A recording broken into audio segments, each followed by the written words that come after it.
Now, there was a little bit of history this weekend in IndyCar. The British driver Jamie Chadwick became the first woman in 14 years and just the third overall to win a race in the Indy NXT series. That's the developmental series for IndyCar racing. Delighted to say Jamie joins me live right now. First of all, I mean, massive congratulations. Has it even sunk in yet what you've achieved? Not really, to be honest. It's always one of those feelings. You get a mixed emotion afterwards. Obviously, adrenaline wears off, and then there's this sort of feeling of relief more than anything else. But yeah, just so happy, and yeah, like I said, a bit of relief more than anything else. Have you managed to celebrate yet? Not properly. It depends what you define as celebrating. A burger and a glass of red wine is as far as I've gone. But yeah, we've got quite a back-to-back season, so not much time, unfortunately. A burger and a glass of red wine sounds all right, to be fair. Now, you led from the start after obviously qualifying on pole. How important was that? And do you feel like the race kind of just went perfectly to plan? I'd like to say it went perfectly to plan, but it wasn't so easy. We had quite a lot of restarts in there, and this track, it's quite a long circuit, and the slipstream effect is quite heavy as well. So it wasn't easy by any means. But yeah, I mean, from my side, I was just really happy to kind of execute the race like we did, and just so happy for the team, honestly. We've kind of been pushing for a result all year, and just to finally get that under our belts, I'm just so happy. And for some people watching, they'll be wondering what this Indy NXT series is about. So tell us a bit about that. And you mentioned a team there. Tell us about the Andretti Global team. Yeah, absolutely. So this is racing over in North America.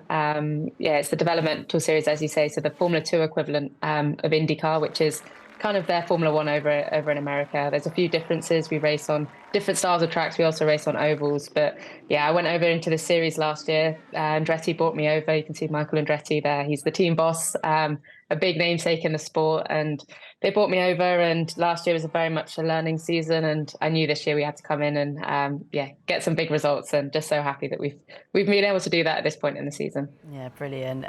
Tell us a little bit about your journey and your path into the sport. Yeah, so I started kind of by accident. My older brother got me into it, to be honest, in go-karting. And then really my big breakthrough was something called W Series, which was the all-female championship that supported Formula One. That kind of gave me the big platform, the leg up. And after having success in that kind of gave me the opportunity now to race over in America. And very fortunate to have, like I said, the support of Andretti, but also Williams Formula One team to kind of help me pursue this goal that I have and this dream, and yeah, just enjoying the ride at the moment. And obviously you mentioned there working with Williams, that was as a development driver, obviously over in F1. How far do you think we are away from seeing a woman kind of break through in F1? And I suppose, could it be you? Of course, it's the pinnacle of the sport. There's a lot more I need to achieve than one race win at this point. But I think we're getting closer. I think what's great is this effect we're seeing in the sport, where we are really keen to push more women into it and get more women having success at higher levels. There's a lot of work to be done. We ideally need a lot more women to get involved in the sport, because there's really no reason, in my opinion, we can't see someone line up on a Formula One grid. But yeah, I don't know like the answer to the question in terms of time. It's too difficult to say at this point, but hopefully we're not too far away now. Yeah. What's the growth sort of been like with women involved in motorsport? And do you feel like, you're such a role model, do you feel like you can inspire more women into the sport? I hope so. I think there is for sure something in, visibility of women at a high enough level to showcase to young girls, if they can see it, they can be it. But also, it's about just giving young girls the opportunity to try the sport in the first place. When I started in karting, as I mentioned, it was my older brother that helped me get into it. And without him, I wouldn't probably have ever given it a go. But I went to the kart track, and, I was the only girl for many of the sort of first few years of my career.